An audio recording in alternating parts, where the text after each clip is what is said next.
Blog Talk Radio.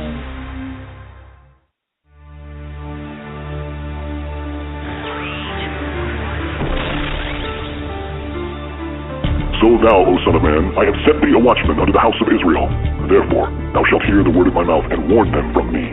Have no fellowship with the unfruitful works of darkness, but rather expose them. Coming to you from an undisclosed location in Middle Tennessee and examining current events from a biblical perspective, this is Bible News Radio with your sweet and lovable host, Stacy Lynn Harp. Okay, welcome everybody to the show. I'm really glad that you're here with us today, and want to thank you for tuning in to Bible News Radio, where we cover very interesting topics. We actually cover things that some other Christian talk show hosts won't, like yesterday's show with L.A. Marzulli, which was very interesting and extremely well received. We all knew that going in. L.A. has increased in popularity over the last couple of years, and I think what he's doing is really good. So if you didn't get to hear the show, I would encourage you to tune into the archive later. And also, if you go over to BibleNewsRadio.com, if you go there, you can look on the right-hand side of our page, and you can see our current guests and upcoming guests. You know, next week we're going to be talking to George Husseini about Islam and what's happening in the Islamic world. He happens to be somebody that's been involved in that world, and he has some insight there. And also we're going to be talking to Rick Delano, who happens to be a producer of a brand new film called The Principal. And this is an interesting movie I'm going to tell you about, because it's really about the world and the earth as we know it, and how special of a planet the Earth is. And you probably heard of Copernicus, who basically more or less said humans, they're not that special. Anyway, so this is an interesting movie. It's a scientific movie, and so we're going to be talking to Rick Delano about that. And I know some of you out there who are fans of Answers in Genesis, and you like the creation and all that other stuff. This is definitely a show you'll want to hear, and also a movie you'll want to get to see. And it's very well done on a very low budget, I might add. Then near the end of the month, we're going to have Dr. Robert Bennett on. He's going to talk to us about spiritual warfare and such things. And then next month in November, we're already beginning to book up some spots. We have Brian Godawa coming on, talk about his last book in the Nephilim series, I think it's called. And then, of course, we've booked L.A. again for another interview. So hopefully you'll be able to make it to these particular programs. I'm looking forward to that. Today our topic is Common Core. I'm actually waiting for my guests to call in. I just emailed them to remind them they're supposed to be with us today, so hopefully that will show up. Our guests will show up, because there's actually quite a bit in the news about Common Core lately. And last time we had on Orleen Kurla, she just totally hit the ball out of the park talking to us about it. She's with Eagle Forum in California, and she has written a book about this. And just want to let you know, Eagle Forum is totally on top of this, as well as the Thomas More Association Legal Law Center, Thomas More Law Center. By the way, I should tell you, if you want to go to the Thomas More Law Center's website, I highly encourage it, because they have a whole page dedicated to Common Core resources. And the way you would do that is go to thomasmore.org. thomasmore.org. It's just Thomas, M-O-R-E. It's not M-O-O-R-E, M-O-R-E, thomasmore.org. Go there and check it out. You'll see they're a law center. You know, they help fight liberty issues, as we all know. And there's quite a few of those going on right now, in case you're not aware. There's a lot happening. In fact, in case you didn't know, one of the big stories right now is the story about the pastors in Houston who are under fire because the mayor, I believe, is a lesbian, and she's demanding for the sermon of these pastors. And first of all, I have to say, this is interesting. You know, I've been told and heard from naysayers all over the place that, you know what, there is no persecution of Christians in this country, and Christians have all the rights in the world, and these sexual orientation laws that are set up for sexual discrimination purposes, they're not going to impinge on anybody's free speech, especially Christians, because after all, there's this little dinky thing in there that talks about free speech for Christians and stuff. But the problem is, we all know that's a bunch of hooey. Listen to this article over on WorldNet Daily. It's an exclusive written by Bob Unruh, who covers these issues all the time. It's titled, Ted Cruz Blasts Houston Mayor for Demanding Sermons. This is wrong. It's unbefitting of Texans, and it's un-American. Don't mess with Texas. You ever heard that saying? Listen to this. Senator Ted Cruz, Republican Texas, a possible GOP presidential candidate in 2016, is blasting Houston Mayor Annise Parker for taking legal action to obtain from a group of local pastors copies of sermons that have anything to do with homosexuality, gender identity, or the mayor. As WorldNet Daily reported on Monday, the subpoena came in the city's legal defense of a, quote, non-discrimination, unquote, measure that allows gender-confused people to use public restrooms designated for the opposite sex. In a statement released Wednesday, which is today, Cruz said he was proud to stand with the pastors. Religious liberty is the very first protection in the Bill of Rights, the foundation of all our liberties, he said. The city of Houston subpoenas demanding that pastors provide the government with copies of their sermons is both shocking and shameful. Parker, this is the mayor, a lesbian, has said the anti-discrimination ordinance is all about her and her lifestyle. Now, can we read the word narcissist? Oh, yes, it's all about me. I'm sorry. By the way, narcissism is very prominent within the homosexual community. Think about it. Anyway, the mayor should be ashamed, Cruz said, and we should all be proud to stand up and defend the pastors who are resisting these blatant attempts to suppress their First Amendment rights. Cruz said that for far too long, the federal government has led an assault against the religious liberty, and now, sadly, my hometown of Houston is joining the fight. This is wrong. It's unbefitting of Texans, and it's un-American, he said. The government has no business asking pastors to turn over their sermons. These subpoenas are a grotesque abuse of power, and the officials who approve them should be held accountable by the people.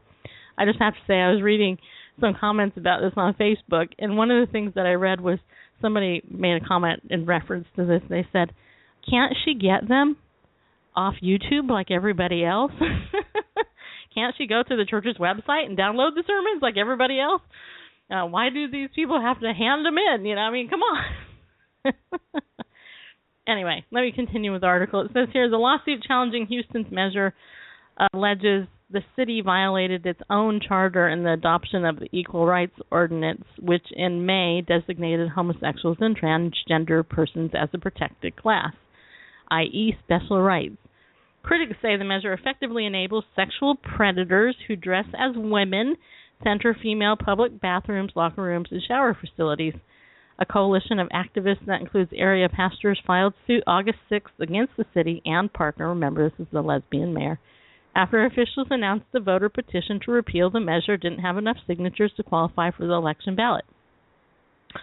According to the deposition from Houston City Secretary Anna Russell, her office had counted 19,177 signatures in the petition to repeal the measure and then stopped because the qualifying number of 17,269 signatures had already been reached with a margin. The Pastors Coalition explained, her position is that it would be a waste of resources to continue to count when we clearly and easily had met the city charter standard. However, the deposition revealed that the mayor and the city attorney, David Feldman, then simply overturned the result. Dun, dun, dun! Insert scary music. Dun, dun, dun! Randall's trying to find scary music. Dun, dun, dun! No. I mean, come on. Look, this is how it works. Okay? moral people with a biblical worldview, conservatives by and large are the people there. They passed a law that is upholding biblical principles and morals. And then what happens is it gets passed, it's put into law, and then the homosexual activist campaign and the workers on the left, not only from the Human Rights Campaign or any of these, but also atheist organizations and some socialist democratic organizations, they go, oh my gosh, we can't have that worldview, so let's pay off a judge. Here, judge, take $1 million for your next campaign. Okay, I might be exaggerating just a little bit with the money amount there. But then they go, here, judge, turn it over. And that's what happens. That's what's happened with marriage. You know, there's 30 states now that have, quote, homosexual marriage that's legal, unquote.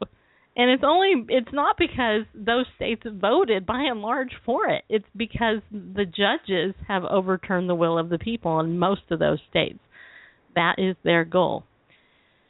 And that's exactly what happened. So this thing about what's happening in Texas is very interesting, and Todd Starnes actually has been covering this. I want to give you an update with Todd, because one of the things that he is saying, I'm just going to check it here. Here, let me find it. Keep in mind, I'm just trying to kill some time here before my guest shows up. It says here, Texas Christians send a message to Houston's mayor, don't mess with Texas pulpits. It says here, meanwhile, the city attorney defended the subpoenas and ordered 5 pastors to turn over their sermons and all communications between church members. Now, I don't know about you, but if you're in one of those churches where the 5 pastors are, being told by the government, give me your sermons and all your communications between church members, do you not think that would include personal email? Hey, that's ridiculous, and that's totally against the First Amendment. They have no business doing this. Let's see here. There's one other thing. I'm trying to find it. Let's see. Dun dun dun dun dun dun dun dun dun dun dun dun dun dun dun dun dun. I'm trying to find it. Oh, here it is, right here. Okay. I'm going to see if this is the same thing. Yep, it's the same thing. Okay. Todd Starnes posted this on his Facebook page last night. I just got off the phone with one of the Houston pastors who was ordered to hand over his sermons. He told me he will defy the government. My answer to that is, bring it on, Pastor Dave Welch told me. I told the pastor that if they put him in jail for contempt, I would consider it an honor to share a jail cell with him. Stand tall, people of faith, defend religious liberty. Okay, so that's what I wanted to share with you from Todd Starnes. Actually, the article over on foxnews.com says this. It says, Christians across the nation are mobilizing to defend a group of Houston pastors who were ordered by the city to turn over any sermons dealing with homosexuality, gender identity issues, or Houston mayor. Their message is simple. Don't mess with Texas preachers. Listen to this. Don't miss this. This just isn't about homosexuality, gender identity. It's also about the mayor. This lesbian mayor, is demanding that these pastors turn over anything having to do with comments they made about her. That is crazy, in my opinion. And Dave Welch, the executive director of the Texas Pastor Council, is one of the 5 ministers who received the subpoena, and he said he isn't going to be intimidated by this lesbian mayor. And then it says here, Houston City Attorney issued the subpoenas in response to a lawsuit filed related to the Houston Equal Rights Ordinance, also known as HERO, the city's new non-discrimination ordinance, also known as the bathroom bill, as my friend Gordon Klingenschmidt has talked about a lot on Pray and Jesus' Name Show. Ultimately, this is not about gays or lesbians or a bathroom bill. This is about the U.S. Constitution. This is about religious liberty. The new law, which has yet to take effect, and that's the thing, isn't that amazing? It hasn't even taken effect yet. Anyway, will allow other men who identify as women to use the restrooms of their choice and vice versa. Opponents launched the petition drive and put the issue on the ballot. However, the city threw out the petitions claiming there weren't enough legitimate signatures. So the opponents filed a lawsuit which led the city to issue the subpoenas. So you see that? Anyway, Pastor Welch told the pastors across the Lone Star State are mobilizing, and in the very near future they plan to hold a Don't Mess with the Texas Pulpit Sunday event. We're dealing with bullies used to getting away with the abuse of power, Welch said. We're going to call their bluff on this. But City Attorney David Feldman told me that doesn't matter. He said in an interview Tuesday that the 5 pastors were actively involved in leading the fight against the bathroom bill and launching the petition drive. Okay, I'm just gonna make a comment because I know there's a couple people probably listening or possibly listening who are thinking, well, pastors shouldn't be involved in politics, and don't you think the pastors should be, not worried about this? They should comply and submit to the government because that's what Romans 13 says. God gave authority over us, and so these pastors have to submit to this lesbian governor. Don't you think they should be, emphasizing the gospel and preaching the gospel and making sure that they know all about the gospel? How come they're involved in doing all this? To which I would say, to all of that, I would say this is the job of the pastor is to stand up for what is right and to promote righteousness. And if that pastor fails and turns over on his belly, on his back, belly up, then guess what? This is just going to tell this abusive lesbian mayor that she can continue to get away with more. And Paul the Apostle even stood up to the government in his day when he was wrongfully thrown in jail for preaching the gospel. Here, it's not even an issue of preaching the gospel per se. They're preaching. They may have preached about homosexuality from the pulpit because that's what the city of Houston, any pastor should have the opportunity to preach about the gospel from wherever they're at. But if this lesbian mayor is saying turn over all your sermons about homosexuality and gender identity issues, and include the ones where you mention my name, there's something wrong there. And you look like you have a comment. So feel free. Come on, join me, honey bear. Honey bear, huh? He went to water aerobics with me this morning. You should have seen him. He was so cute. Thanks for sharing. Thank you for sharing. Yeah, here's a law that's not, yet enacted. How can they be, found in violation of it if it's not yet enacted? That's a real problem. That's an abuse of authority. Here's a law that's not in effect, but you're expected to abide by it. Well, it's not a law yet. It's still a bill. I don't care if it's passed, if it has an enaction date on it. It's not a law. Right. And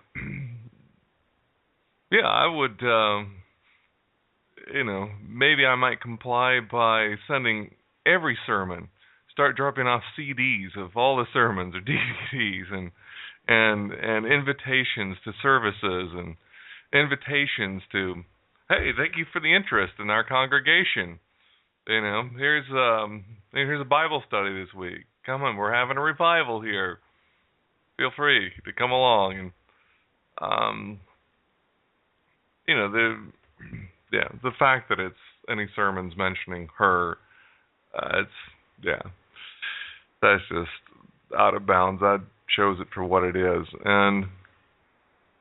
And just the whole, there's a number of places in this good old US of A where bathroom bills have become law. And it's crazy. I've never been a woman, but I imagine if a man came into the ladies' shower room, stripped himself naked and said, "Oh, don't worry, I'm a woman," I can't see that would fly very well. Vice versa. I think if a woman stripped in a men's locker room or shower facility, it might be kind of fun, but if she kept insisting she was a man all the time, that would kind of be a killjoy. Yeah, well, having, like one of the things, that I'm thinking of is, we go to the gym where they have a designated women's locker room and a men's locker room. And after and the sign, I don't know if it's on the women's locker room, but men's locker room, the door says that children over 3 years old have to use gender-appropriate facilities. Okay, I don't know. But what I do know is that, after our swim class with many women who are older, women are nude and they're changing and they're in their undies and, stuff. And if a man came into the bathroom with these women, that wouldn't be good at all. So anyway, yeah. Well, we're going to give our guest a call during the break. Let's see if she's home. Maybe we'll get to talk about Common Core. So we'll be right back, everybody. Stay tuned.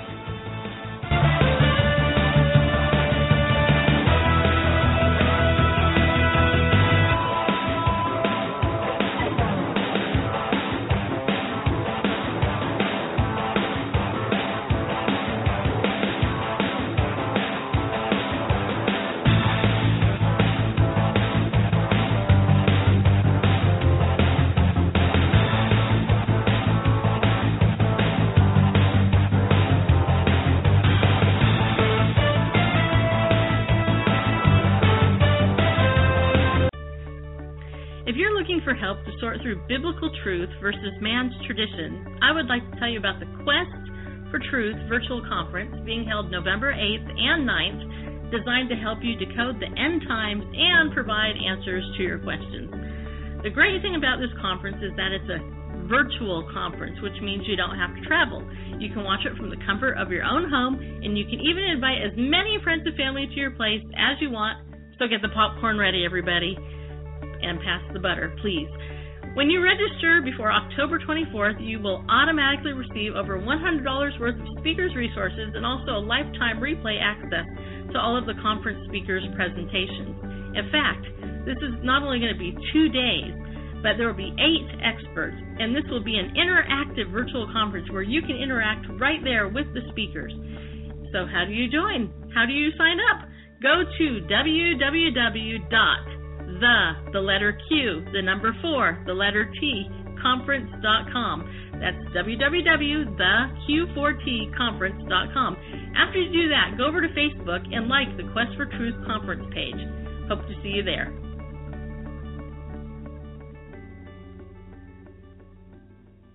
You have competitors. They are competing for the attention of your intended audience. How can you stand out in the crowd? Chapel Hill Media produces broadcast-ready video and audio promotions to get you noticed. Chapel Hill Media will script, storyboard, produce, edit, score, and deliver your promotional video for far less than you might expect. Chapel Hill Media will script and record your audio promotion with professional voiceover and original music for a price that won't break your budget. Contact us today for a free evaluation. Go to chapelhillmedia.com. That's chapelhillmedia.com. chapelhillmedia.com. You are listening to Bible News Radio on the Active Christian Media Network.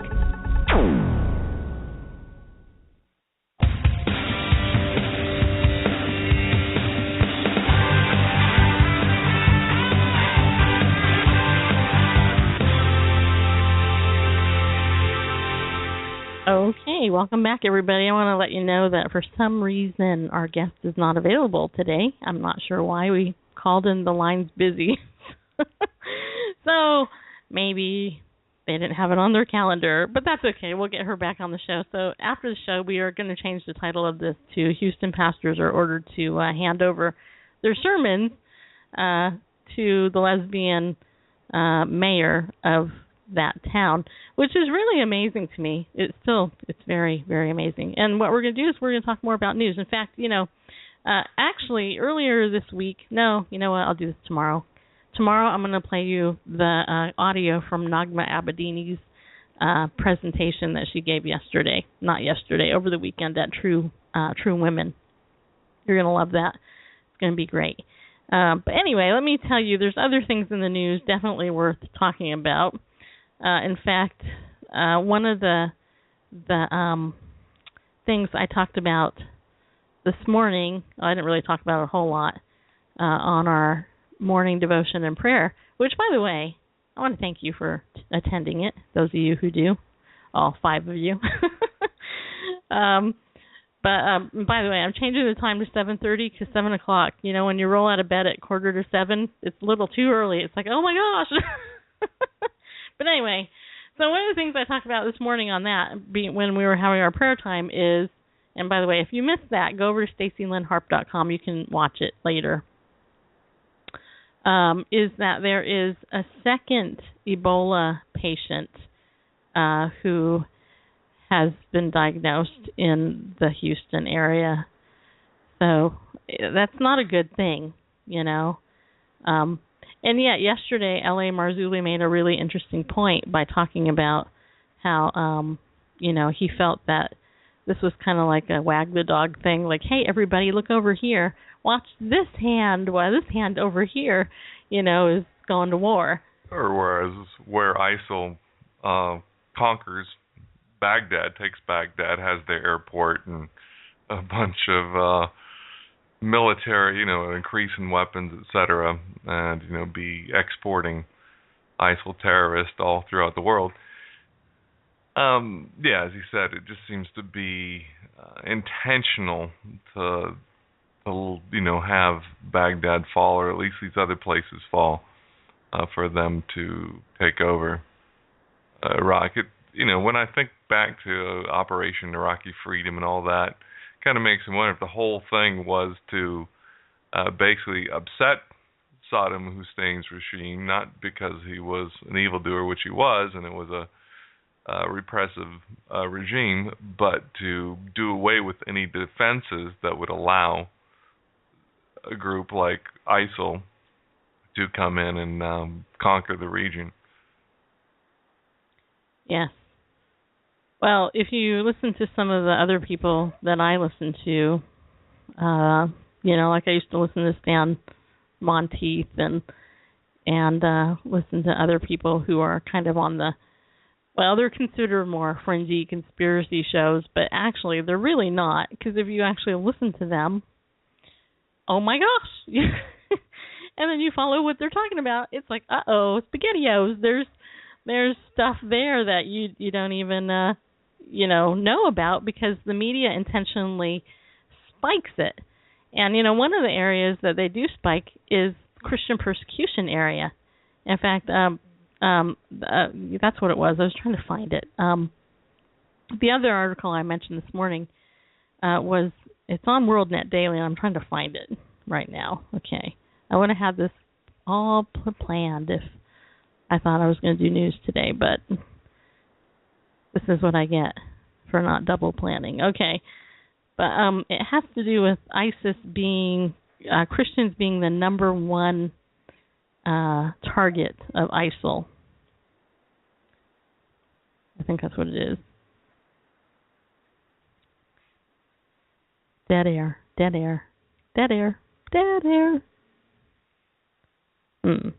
Also, I'm going to talk about this too. I know it's there somewhere, but where, I don't know. There's so much stuff here to go through. Okay, anyway. Also, just speaking of Texas, there's also another interesting story coming out of Texas, which is amazing and annoying at the same time. This one's titled Matters of Life and Death. Supremes Suspend Anti-Abortion Law in Texas. It closed all but 8 facilities in America's second most populous state. The U.S. Supreme Court on Tuesday blocked key parts of a 2013 law in Texas that had closed all but 8 facilities providing abortions in America's second most populous state. In an unsigned order, the justices sided with abortion rights advocates and health care providers in suspending an October 2nd ruling by a panel of the New Orleans-based U.S. Fifth Circuit Court of Appeals that Texas could immediately apply a rule making abortion clinics statewide spend millions of dollars on hospital-level upgrades. Let me just stop here. It's important to understand in the battle for life that there is no, there's nothing that those who promote abortion hate more than being told that they have to provide ultrasounds and things like that. They hate it. They hate having to upgrade, like this article says, because in the overwhelming majority of cases, when a pregnant woman sees her baby in that ultrasound, she decides against abortion. That's why abortion has decreased as these things have been passed in different states. So again, we have the Supreme Court here, again, ruling against people of life, people who are choosing life. And, it's interesting, speaking of that, yesterday I was having a conversation with the lady in the pool, same one I was talking to about L.A. Marzulli and the whole Nephilim thing. And one of the things she was sharing with me, this was interesting, was she was telling me, we were talking about how, as Christians, how we're supposed to stand up for what we believe, and how our culture has gotten increasingly bad over the last couple of decades in particular. And one of the things that she said to me was, she said, I used to be, she didn't say she was a nurse, but she used to give ultrasounds, and I think she was in a hospital, but I can't say for sure. Anyway, a woman came in, and she was pregnant, and she said, I did the ultrasound, and during the test, the woman was sharing with me, by the way, the woman had 3 daughters already, and the woman shared with this person I was talking to that if she was pregnant with another girl, then she was going to get an abortion. And so this lady I was talking to, she told me that they give pregnant women 3 answers when they're looking at the ultrasound. They either tell, if they want to know what the gender is, they'll say it's either a boy or a girl, or I can't tell. And so this woman told me that she told this woman that she couldn't tell what it was. And so the woman came back, and she did it again. And again, the woman said, the friend of mine said, I couldn't tell her what it was. And she came back 3 different times, my friend said. She said she came back 3 different times to find out what the gender of her baby was. And the woman each time said she couldn't tell what it was. Well, it turns out it was a girl. But my friend didn't want to tell the woman that because she knew she was going to go abort the girl as a result. And she even told me, she said, if she had come back 15 or 16 times, she would have told the woman the same thing over and over again, that she couldn't tell what the gender was, because she said often you can. And, some of you might be going, well, is that right for a person to do that? I mean, after all, they're withholding the truth.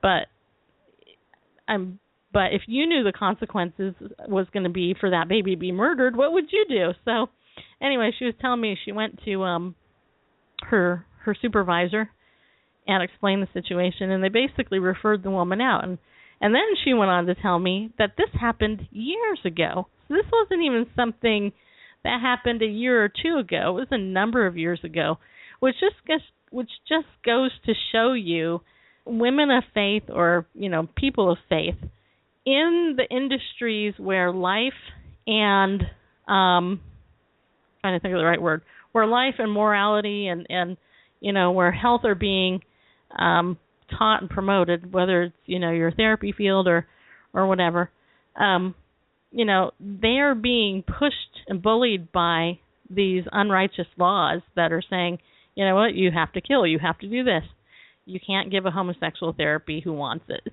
In fact, I have another story about that I want to share with you, because there's a lot coming out about that.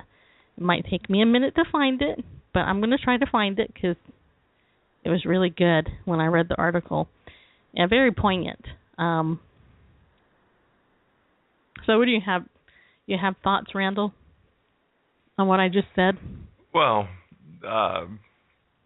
not on what you just said. Well, kind of as a whole, it's interesting these things happening in Houston. Texas has, historically been a stronghold of conservatism and, advocates of the constitutional republic. I mean, not everyone, not every Texan, but, it's strongly a red state, if you will. And so it doesn't surprise me that these things with the pastors and the stay on anti-abortion, and I like the way anti-abortion, it's not pro-life, it's anti-abortion. Anyway, these things where I can see why Texas would be a target for these kinds of political moves, just to weaken that conservative resolve. As far as the I found as it. far as ISIS being declaring Christians the number one enemy. Did you find it? Yeah, it's reported by several outlets. Okay. Yeah, I saw it on WorldNet Daily. Yeah. That's the one I found. Okay, it's there as well. Okay. So I wanted to share this with you because this was about, I don't know, 12 days old. But I just learned about this. Listen to this. You know that a lot of therapists aren't getting licensed anymore because they're being told they got to promote something like they can't help homosexuals under 18. Like in California, New Jersey, it's the law. You can't help a struggling homosexual minor who wants help with those feelings, right? Okay, listen to this. This is from the Liberty Counsel. Liberty Counsel defends previously suicidal boy from Big Brother. Liberty Counsel submitted a brief to the Third Circuit Court of Appeals in Philadelphia on behalf of a 15-year-old boy previously suicidal caught in a bureaucratic quagmire. Okay, note the age, 15 years old. 15 is under 18, so there you go, he's a minor. Because of the verbally abusive absentee father, John Doe developed a dislike of men and boys when he was 9 years old. At 10, he began dressing like a girl, expressing feminine mannerisms, and exhibiting obsessive-compulsive traits. During this time, the young man began struggling with thoughts of suicide. At 12, it says here, John, as in John Doe, began having same-sex attractions. Because those attractions did not align with his religious beliefs, he experienced a significant psychological distress, and his thoughts of suicide became virtually a constant. At 13, he first acted on those thoughts and attempted to throw himself off a hotel balcony while on vacation with his parents. Seeking help from the National Association for the Research and Therapy of Homosexuality, this is NARTH, John Doe asked his counselor to help him address the anxiety, distress, and suicidal ideation arising from his sexual attractions so that he can act consistently with his values and religious beliefs. After 3 years, John Doe has experienced tremendous benefits: improved relationships with parents and peers, reduced same-sex attraction, and increased confidence in his masculinity. Most importantly, however, his conversations with his counselor have helped him eliminate his suicidal thoughts or tendencies. Let me just say one thing here. It's interesting because the homosexual lobby will tell you that the homosexuals and lesbians are suicidal because they want to stay the way that they are and they don't want change. But that's not true. Those suicidal feelings are there because they know that how they're feeling isn't congruent with who they are created to be. Anyway, Liberty Counsel press release goes on to say, John wants to continue his therapy and understand the underlying causes and background information of his issues, but because of A3371, John cannot be treated by any mental health professionals in New Jersey. Governor Christie signed A3371 on August 19, 2013, prohibiting licensed mental health counselors in New Jersey from engaging in sexual orientation change efforts with minors. You know, Chris Christie, the Republican who many people wanted to be president on the Republican ticket, he's a rhino. I wouldn't vote for that guy if he was the only person on the Republican ticket to vote for. He's a scoundrel and he's evil, in my opinion. But anyway, it says here, the New Jersey legislator and Governor Chris Christie have burst into the counseling room of John and minors struggling like him and told them, you will hear what we want you to hear. Same-sex sexual attractions are good, natural, and normal, Matt Staver continued. Essentially, they have told these children, your psychological distress and suicidal attempts be damned. The audacity of a politician to put his political ambitions over the lives of children is astounding. Talk therapy to reduce or eliminate unwanted same-sex attraction is not radical, but telling a child that his feelings do not matter is. Even the American Psychological Association's 2009 Task Force report admits sexual orientation, behavior, and identity are fluid and thus capable of change. If that change is going to help a child overcome suicide, who has the right to deny him? Staver asked. And that is the point. See, these kids here, like we're talking about, those are the people nobody's talking about. and that's horrible, because people like Chris Christie should know better. They were handed the evidence, they saw it, and they didn't care about it. And that, it personally angers me. Just so you know. Okay, I'm going to go to a break, and we shall return after the break.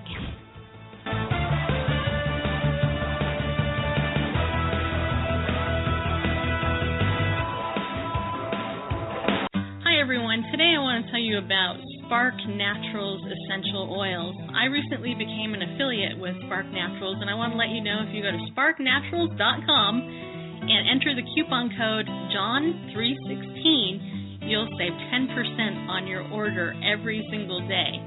I have to tell you, the reason why I became an affiliate with Spark Naturals is because I believe that their essential oils are awesome. And I've learned over the years that in dealing with anxiety, depression, stress, that just the simple smell of essential oils, and some that can be used topically as well, really does do more for you than taking psychotropic medication, which can often be very addictive and in the long run not very good for your health. I recommend lavender to begin with, because lavender has been proven to reduce anxiety and stress. So go over to sparknaturals.com right now, enter coupon code JOHN316, and save 10% every day. Next on the Pray in Jesus' Name show, Dr. Chaps will pray about these important issues. I want to invite you not only to watch our television programs every weekday posted on our website, prayinjesusname.org, but I know that now that you've seen how we defend religious liberty, we defend the right to pray in Jesus' name, we defend pro-life issues, traditional marriage, and even our friends in Israel, I know that you're going to want to tell a friend to watch our program. Would you reach out? There are many social buttons you can share. Go to prayinjesusname.org. I'm sure you're already on our email list, but forward those emails to a friend. Donate if you can, but especially, let's help spread the word. The more people we get to sign our petitions, the more we can defend free speech, defend religious liberty, and your right to pray in Jesus' name. Please tell a friend today about prayinjesusname.org. God bless you in Jesus' name. This is Chaplain Gordon James Klingenschmidt, Dr. Chaps. Please join me every Saturday for 2 full hours as we report the news, discern the spirits, and pray the scriptures in Jesus' name, right here on the Active Christian Media Network of Blog Talk Radio. And please support Randall and Stacy Harp at activechristianmedia.com. You are listening to Bible News Radio on the Active Christian Media Network.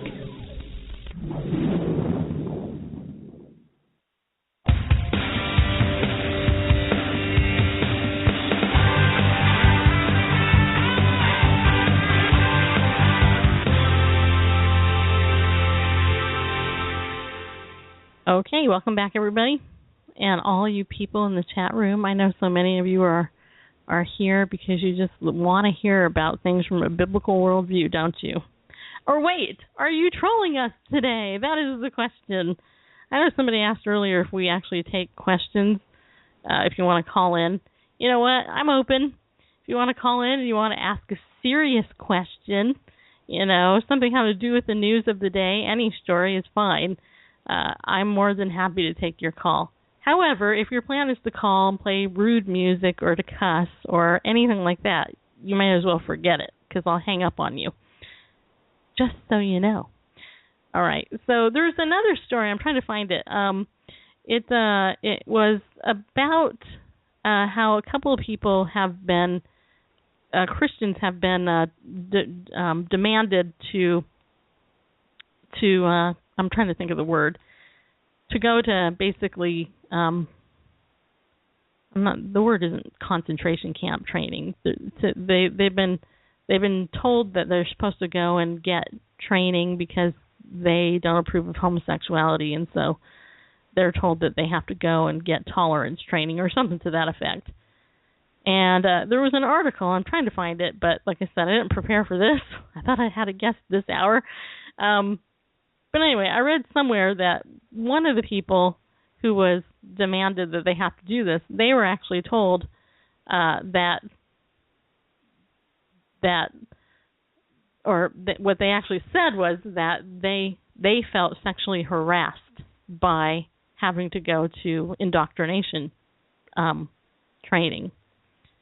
To which I thought, isn't it interesting that, you can turn that argument around and go, you know what, you're going to tell me that because I have a particular worldview about a particular issue, so now you're going to make me go to an indoctrination class and try to brainwash me.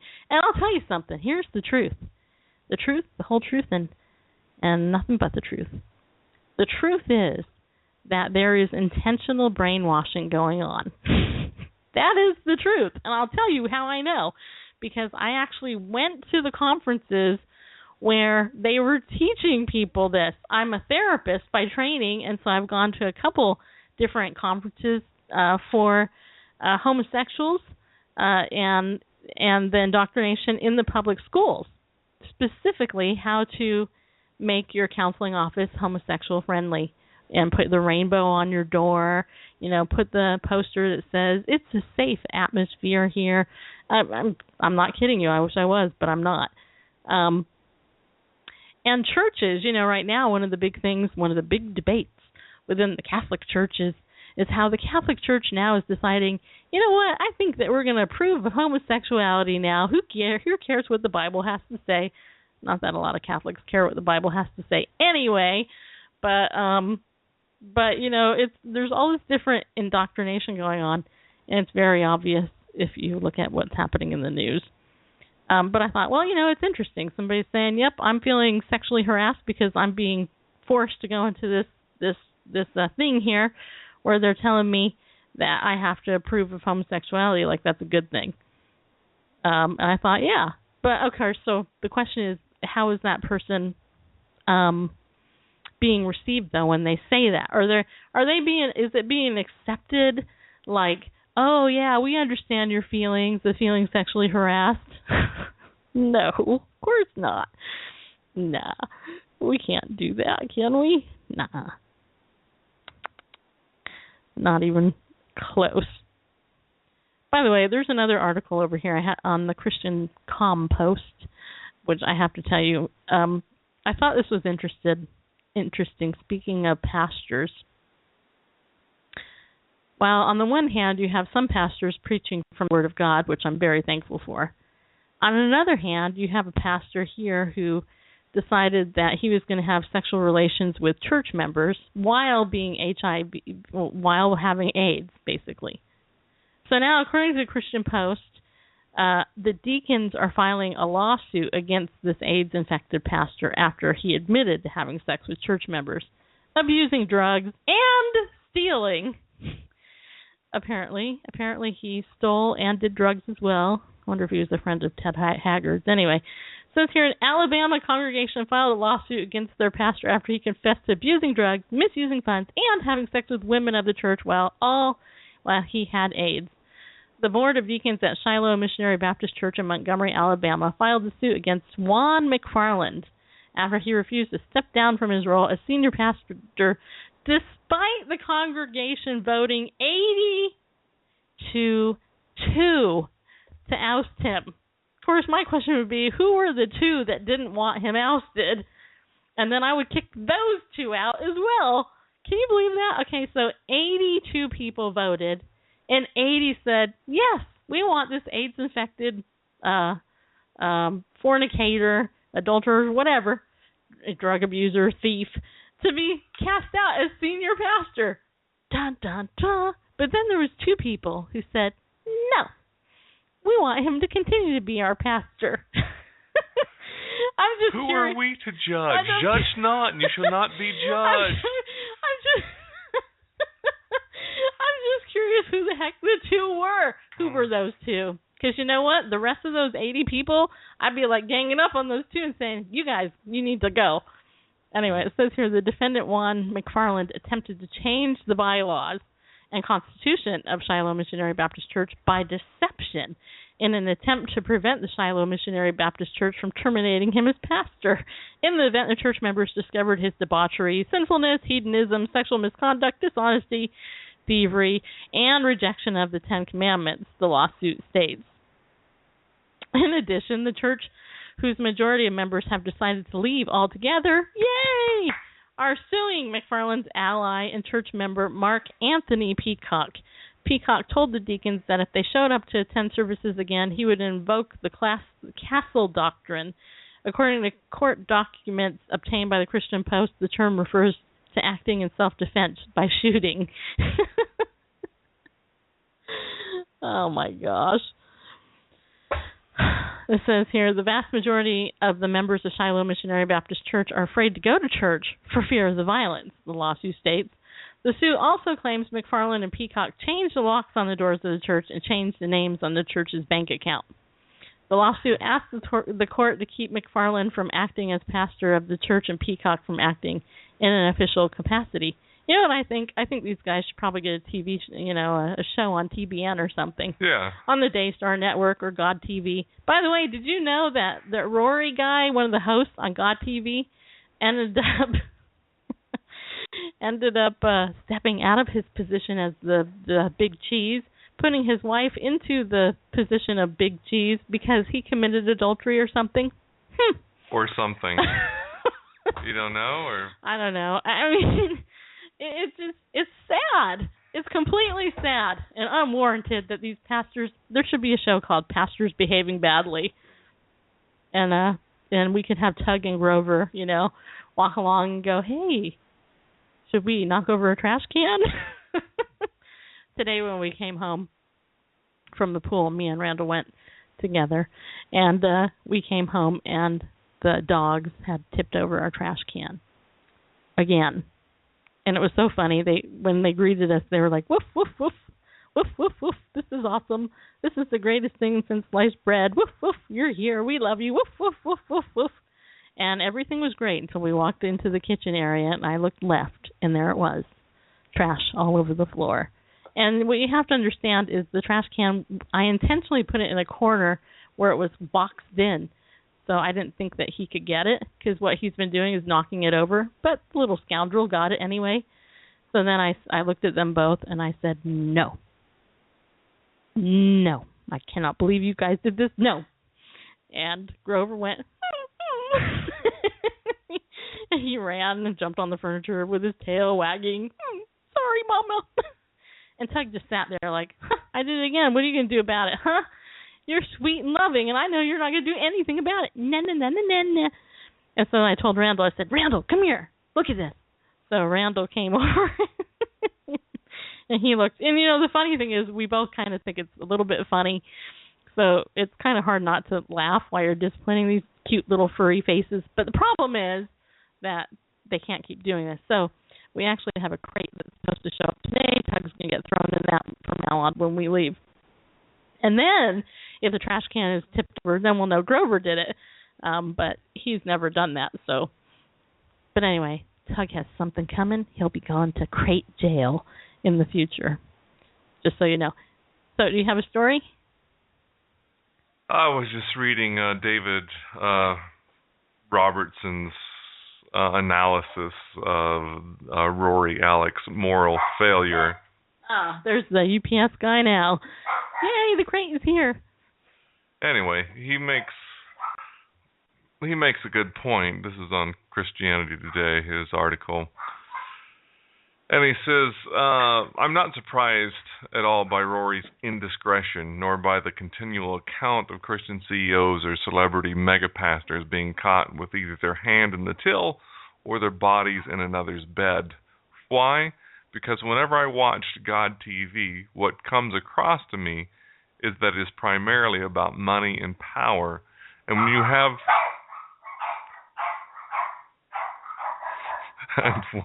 have barking dogs interrupting your program, and you have those two at the center, that is money and power,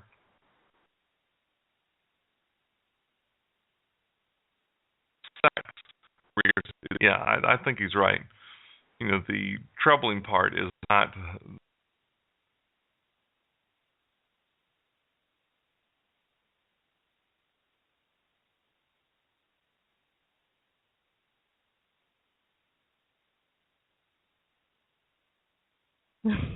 Okay, well, here we are. I don't know how long we've been off the air. Probably since, probably a minute. Yeah. It's Blog Talk. Something's going on. But anyway, carry on, soldier. Well, I don't know how much, what point it got cut off, but I was just talking about David Robertson's article over on Christianity Today, just his analysis of the, quote, moral failure, unquote, of Rory Alec, the co-founder of God TV. And basically he was saying that that's not what troubles him most, is just the, basically the sort of context in which this has happened. He said whenever he watched God TV, what came across most was money and power. And where those are, the third member of the unholy trinity, sex, is not far behind. And as the scripture tells us, the love of money is the root of all sorts of evil. It definitely is. And I think that's what we find when these folks, like you suggested, that Baptist minister and his sidekick get a show on TVN or something like that. That is, unfortunately, sadly, they're ripe for it. Look at the show Preacher's Daughters. Yeah. What was it, Lifetime that was doing that?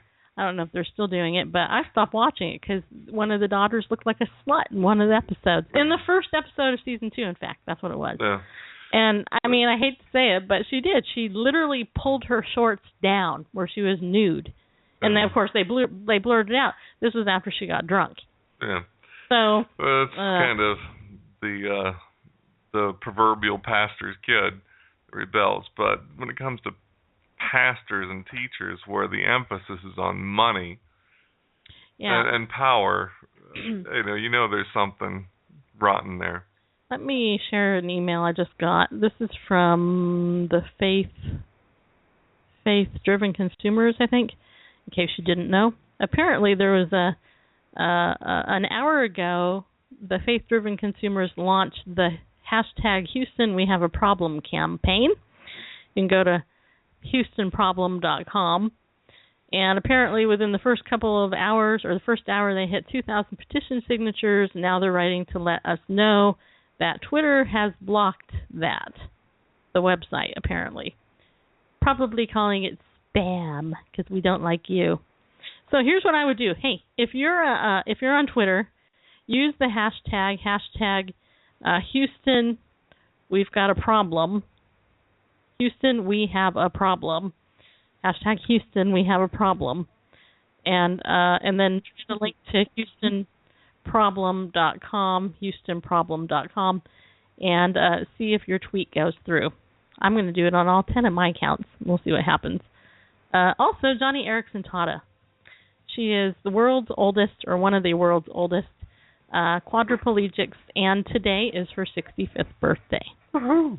She, a couple of hours ago, was having a Twitter party, and I hope it went well. I wished her a happy birthday, and I just think it's worthy of note that Johnny Erickson Tata is now 65 years old, which I guess, I don't know what the average age for quadriplegic is, but that's pretty good. So, Anyway, tomorrow, I don't have a guest. Tomorrow we're going to do news. Nagma Abedini, I have the audio from her testimony. You're going to love it. And we'll see what we can do to get Arlene Kurla rescheduled for a show on Common Core. Sorry about that. I thought she was coming on. So hopefully we'll figure out what happened and get her back. So anyway, thanks for tuning in. Those of you who watch the Devotion Show, tomorrow I'll see you in the morning, 7:30.